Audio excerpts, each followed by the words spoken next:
उत्तर बंगालचा उपसागर आणि बांगलादेशाच्या किनारपट्टीवर हवेच्या कमी दाबाचे क्षेत्र तयार झाल्यामुळे राज्यात पुन्हा एकदा पावसाचा इशारा देण्यात आला आहे। हवामान खात्याने जळगावसह राज्यातील अनेक जिल्ह्यांना आगामी 3 दिवस पावसाचा अलर्ट जारी केला। यंदा राज्यातील जवळपास सर्वच भागात समाधानकारक पाऊस झाला असून गेल्या काही दिवसांपासून पावसाने विश्रांती घेतली होती। गेले काही दिवस पाऊस नसल्याने राज्यात सर्वत्र ऊन आणि उकाड्याने लोक हैराण झाले होते। आता पुन्हा पावसाला अनुकूल वातावरण तयार झाले आहे।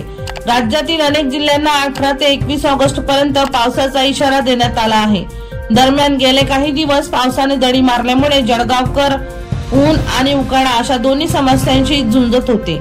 मात्र हवामान खात्याने जळगाव जिल्ह्याला 21 ऑगस्टला पावसाचा येलो अलर्ट जारी करण्यात आला आहे। सोमवारी दुपारनंतर जिल्ह्यातील अनेक ठिकाणी विजांच्या कडकडाटासह पावसाच्या सरी बरसल्याने उकाड्याने हैराण झालेल्या जळगावकरांना दिलासा मिळाला। प्रकाश बोरसे यांचा रिपोर्ट, मानवहित न्यूज, जळगाव।